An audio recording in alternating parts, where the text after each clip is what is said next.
जब जुड़े लोग से लोग, वोट से वोट बने, तब लोकतंत्र का सिस्टम। मतदाता जुड़ते जाए, बने तब ऐसा नया कनेक्शन। मतदाता जंक्शन, मतदाता जंक्शन, मतदाता जंक्शन, मतदाता जंक्शन। दोस्तों नमस्कार, मतदाता जंक्शन में आप सबका स्वागत है। और कल्पना जी आपका भी थैंक यू। लेकिन ये भारती कहाँ है भाई आज? आज भारती की तबीयत कुछ ठीक नहीं है और उसने मुझे बोला कि भारत का साथ दो। तो नमस्कार श्रोताओं, स्वागत है आपका आज के इस कार्यक्रम में। वाह कल्पना, आज आपकी जिम्मेदारी बढ़ गई है ना? बिल्कुल, और आज मेरा ना डबल रोल है, भारती का भी और कल्पना का भी। बिल्कुल बिल्कुल। अरे कल्पना, ये कैसी आवाज आ रही है? हमारा देश भारत एक ऐसा देश जो वर्षों से अपने एक एक नागरिक के वोट को सम्मान देता आया है। एक ऐसा देश जो करता है मतदान में 100% विश्वास, जिससे किसी भी मतदाता को वोट देने में असुविधा भी न हो। तभी तो भारत का लोकतंत्र है कुछ खास। जी हाँ दोस्तों, भारत असल मायने में एक ऐसा देश है जिसे मतदान और अपने मतदाताओं पर 100% विश्वास है। और यही वजह है कि हमारा देश अपने एक एक मतदाता का सम्मान करता है। भारतीय निर्वाचन आयोग देश की चुनावी प्रक्रिया को समावेशी बनाने के कई प्रयास कर रहा है, ताकि भारत का कोई भी नागरिक राष्ट्र निर्माण के इस अभूतपूर्व कार्य में पीछे न रह जाए, चुनावी प्रक्रिया से वंचित न रह जाए। बिल्कुल चुनावी चाचा। अब देखिए ना, भारतीय चुनाव आयोग ने दिव्यांगों और 80 वर्ष से ऊपर के वृद्धजनों को भी कई सुविधाएं दी है, ताकि उन्हें बूथ तक आने जाने में और वोट देने में कोई भी परेशानी न हो। बिल्कुल ठीक कहा तुमने कल्पना। और सिर्फ यही नहीं, हमारे ट्रांसजेंडर भाई बहनों को भी हमारी चुनावी प्रक्रिया से जोड़ने के प्रयास जारी हैं। साथ ही मतदाताओं के अंतिम वोट तक को मतदान प्रक्रिया से जोड़ने के यत्न करते हुए घुमंतु और स्लम एरिया तक में सभी पात्र नागरिकों को मतदाता सूची में शामिल करने की कोशिश भी की जा रही है। अच्छा। हाँ, भारत के चुनावों को अधिक समावेशी बनाने के लिए भारतीय चुनाव आयोग कई प्रयास कर रहा है। विगत 25 जनवरी को राष्ट्रीय मतदाता दिवस के अवसर पर अपने संदेश में भारत के मुख्य निर्वाचन आयुक्त श्री राजीव कुमार ने चुनावों को समावेशी बनाने पर बल दिया था। आइए पहले उन्हीं को सुन लेते हैं। किसी भी लोकतंत्र में सबसे अहम भूमिका उसके मतदाताओं की ही हो सकती है। मतदाता पर ही पूरे लोकतंत्र का आधार टिका हुआ है। तो निर्वाचन आयोग का ये कर्तव्य होता है कि पहले तो ऐसी एक वोटर लिस्ट बनाई जाए जो अपने आप में बिल्कुल सही हो और जिसमें सबको मौका मिले कि वो आकर अपना रजिस्ट्रेशन करा सके, नामांकन करा सके। सबका समावेश हमारे वोटर लिस्ट में होना और उनको वोट का अधिकार मिलना, ये अत्यंत ही आवश्यक भी है और लोकतंत्र के सुदृढ़ होने और परिपक्व होने की निशानी भी है। चुनाव आयोग का पूरा प्रयास है, इसलिए शतायु voters, PWD voters, young voters, महिलाएं, डिफरेंट ज्योग्राफिकल जोन्स में रहने वाले वोटर्स, चाहे वो पहाड़ पर हो, चाहे वो बर्फ में हो, चाहे रेगिस्तान में हो, हर जगह के वोटर्स को शामिल करना हमारा प्रयास है, दायित्व है। और वोटर्स का भी दायित्व है कि वो जरूर आए। तो समावेशी तो होना लोकतंत्र के लिए पूरा का पूरा वोटर लिस्ट का सही होना, उसको सबको समानता के अनुसार वोट देने का अधिकार मिलना, उनकी सुविधाएं निर्वाचन आयोग के द्वारा दी जानी और लोगों को बाहर निकल के वोट देना, ये सबका अगर स्पेक्ट्रम देखें तो एक लोकतंत्र का त्योहार बनता है और ये निश्चित रूप से एक त्योहार है। चाचा जी देखिए, कितनी अच्छी बातें बताई भारत के मुख्य निर्वाचन आयुक्त श्री राजीव कुमार ने। हाँ कल्पना बिटिया, और इन अच्छी बातों से हमें भी संकल्प लेने की आवश्यकता है।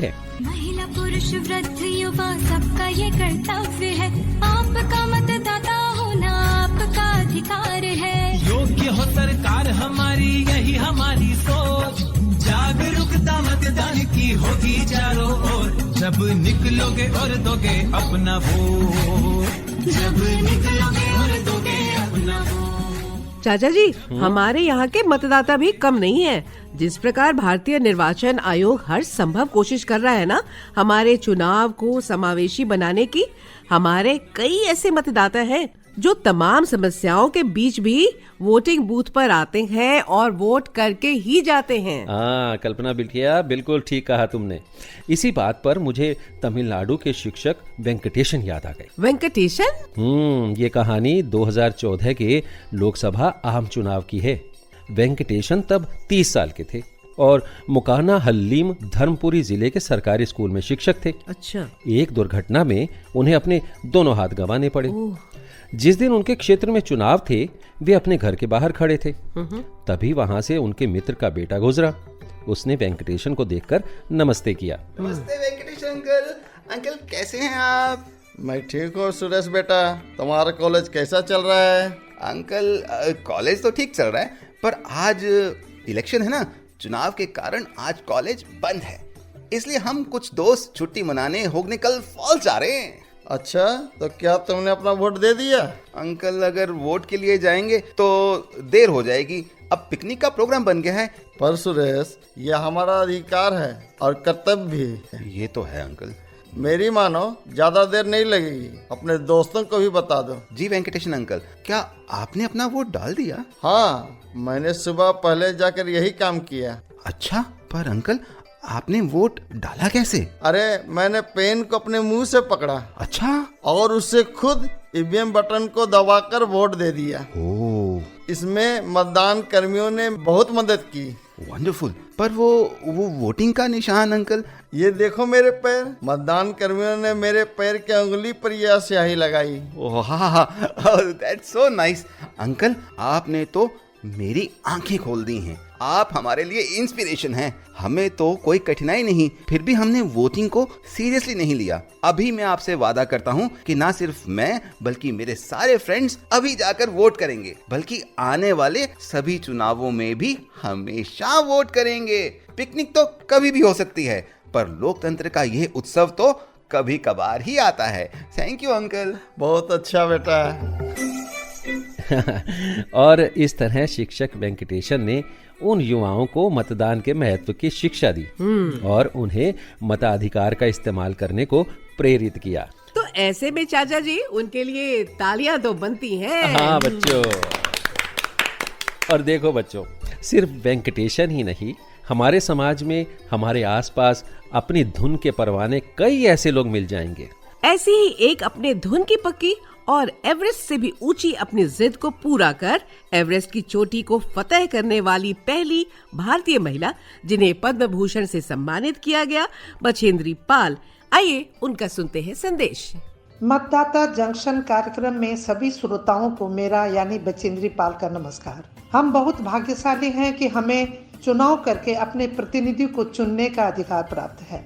मैं एक विवेकपूर्ण मतदाता हूं और मैंने अपने जीवन के सभी चुनावों में वोट डाला है। मुझे गर्व है कि मेरे निर्णय से मेरे क्षेत्र का निरंतर विकास हुआ है। यदि आप भी अपने क्षेत्र का विकास चाहते हैं तो चुनाव प्रक्रिया में बढ़ चढ़कर हिस्सा लें। चुनाव में हर एक मत की अपनी भूमिका होती है। कहीं ऐसा न हो कि आपके घर बैठे रहने से गलत प्रत्याशी चुनाव जीत जाए और अगले 5 साल तक आप पछताते रहें। आप न सिर्फ खुद वोट करें बल्कि अपने आसपास के अन्य वोटर्स को भी वोट डालने के लिए जरूर प्रोत्साहित करें। आपका एक वोट देश के विकास के लिए बेहद कीमती है। यदि आप भारत को विश्व में एवरेस्ट जैसा सबसे ऊंचा देखना चाहते हैं तो एक समझदार नागरिक बने। प्रत्याशी को जांच परख के सही उम्मीदवार का चुनाव करें ताकि वो आपके इलाके और देश को प्रगति के पथ पर अग्रसर करे। तो मेरे साथ मिलके कहें, हम वोट जरूर डालेंगे। जय हिंद।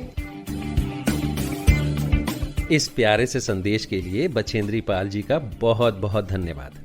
भारत जैसे विशाल भौगोलिक क्षेत्रफल और जनसंख्या के लिहाज से बहुआयामी समाज में मतदान कितना व्यापक, संवेदनशील और चुनौतीपूर्ण होता है। हाँ, ये बात तो है चाचा जी। पता है भारत, 2014 के लोकसभा के आम चुनावों में हमारे चुनाव आयोग ने अंडमान और निकोबार द्वीप समूह में भी लोगों को वोट करने को प्रोत्साहित किया था। अच्छा, पर चाचा वहाँ तो बहुत सारे द्वीप हैं और साथ ही घने जंगल भी और मगरमच्छों से भरी नदियाँ भी। यही बात तो है बच्चों। 8200 से अधिक वर्ग किलोमीटर में बसे 37 द्वीपों और उनकी जनसंख्या तक पहुंचना इतना आसान काम नहीं था। पर इन्हीं छोटी छोटी नदियों के लिंक के सहारे समुद्र और घने जंगलों, कई प्राकृतिक बाधाओं का सामना करते हुए मतदान का प्रचार प्रसार करना एक बहुत बड़ी चुनौती थी। पर कहते हैं ना, जहां चाहा वहां रहा। बस इसी मुहावरे को अमल में लाते हुए चुनाव आयोग ने भी ठान लिया और एक ऐसी जगह जहां मीडिया चैनल, समाचार पत्र, होर्डिंग्स, इंटरनेट आदि सभी संसाधनों की कमी थी, वहां पहुंचे संचार के पारंपरिक रूप को लेकर। मतलब यात्रा और नौटंकी। इसके लिए 25 वतन बनाए गए। वतन यानी देश? अरे नहीं बेटा, वतन नाम दिया गया था अंडमान निकोबार के लिए बनाई गई मतदाता जागरूकता टीम को। अच्छा। इसमें स्थानीय कलाकारों, कॉलेज के स्टूडेंट्स, वॉलंटियर्स को शामिल किया गया था। ऐसी 25 वतन टीमें बनाई गई थी और इन्होंने वहां के सभी मतदान केंद्रों को कवर किया था। अरे तो चाचा, ये हर केंद्र पर जाकर प्ले करते थे? ये तो बहुत थका देने वाला काम है। जब दिल में जुनून और जज्बा हो ना बिटिया, तो थकान वकान महसूस नहीं होती। अब मुझे ही देख लो, मुझे थकान होती है ये सब बताते। नहीं। वतन टीमें वहां खूब लोकप्रिय हुई। वे गाने गाते, प्ले करते और लोगों को वोट करने के लिए प्रेरित करते हुए एक जगह से दूसरी जगह, फिर दूसरी से तीसरी, तीसरी से चौथी जगह जाते। अंडमान निकोबार के लोगों तक पहुंचने में वतन टीम काफी सफल रही। मान गए चाचा जी, निर्वाचन आयोग को और भारतीय चुनाव को समावेशी बनाने की उनकी धुन को। इसीलिए तो भारत निर्वाचन आयोग की राष्ट्रीय मतदाता दिवस यानी 25 जनवरी 2023 के अवसर पर थीम या आदर्श वाक्य क्या था? मतदान जैसा कुछ नहीं, वोट जरूर डालेंगे हम। कल्पना, अब बारी आ गई है सवाल जवाब और पुरस्कार की, यानी हमारे क्विज सेक्शन की। ओहो, तो पहले बात पिछले एपिसोड के सवाल और उसके जवाब की। बिल्कुल। पिछले एपिसोड में हमारा सवाल था, कौन सा ऐप आपको अपने क्षेत्र के चुनावी प्रत्याशी की शैक्षणिक योग्यता, संपत्ति का विवरण और आपराधिक पृष्ठभूमि आदि के बारे में जानकारी प्रदान करता है? और दोस्तों, इसका सही जवाब है नो योर कैंडिडेट अर्थात KYC ऐप। और अब हमारे पिछले एपिसोड के सवाल के विजेता श्रोता का नाम बताने की बारी। विजेता हैं काजल मालाकार, गांव उत्तर पद्मबिल, त्रिपुरा उत्तर। आपको बहुत बहुत बधाई। और हमारे इस एपिसोड का सवाल है, राष्ट्रीय मतदाता दिवस 25 जनवरी 2023 को भारत निर्वाचन आयोग ने किस थीम को अपनाया है? तो सवाल मैं दोहरा देती हूँ। राष्ट्रीय मतदाता दिवस 25 जनवरी 2023 को भारत निर्वाचन आयोग ने किस थीम को अपनाया है, मतलब किस विषय को अपनाया है? इस सवाल का जवाब देने के लिए हमें व्हाट्सएप नंबर पर मैसेज करें। हमारा व्हाट्सएप नंबर है 9999031950। हमें आपके जवाब का इंतजार रहेगा। और भारत, क्यों न चलते चलते हमारे एक श्रोता से प्राप्त रिकॉर्डिंग को सुना जाए? जरूर, क्यों नहीं। अरे बच्चों, क्यों नहीं, मेरा भी तो सबसे पसंदीदा सेक्शन यही है। तो फिर ये लीजिए, हम सब सुनते हैं। मैं हरिविलास सिंह तोमर, ग्राम तरसमा, जिला मुरैना, मध्य प्रदेश। मंदिर सूना, दीपक बिन बसदा सूनी, बाग बिना, स्वच्छ सलिल बिन सरता सूनी, सूना लोकतंत्र मतदान बिना। एक वोट की शक्ति निराली, बूंद बूंद से घट भरता खाली। जल हमको जीवन देता पल पल, वोट हमारे आने वाला कल। एक वोट से हो जाती हार, एक वोट से हो जाती है जीत। वतन की खातिर वोट करें हम, अमूल समझ कर इसको मीत। पल भर में बदल देता समय ऐसा अस्त्र हमारा वोट, तीर और तलवारों से ज्यादा गहरी होती इसकी चोट। वाह भाई, बहुत ही अच्छी कविता थी बच्चों। और इस तरह हमारे आज के कार्यक्रम की होती है यहाँ समाप्ति। आप सभी से फिर होगी मुलाकात मतदाता जंक्शन के अगले एपिसोड में, इसी दिन, इसी समय, इसी जगह। तब तक के लिए हमें दीजिए इजाजत। नमस्कार। जब जुड़े लोग से लोग, वोट से वोट बने, तब लोकतंत्र का सिस्टम। मतदाता जुड़ते जाए बने, तब ऐसा नया कनेक्शन। मतदाता जंक्शन, मतदाता जंक्शन।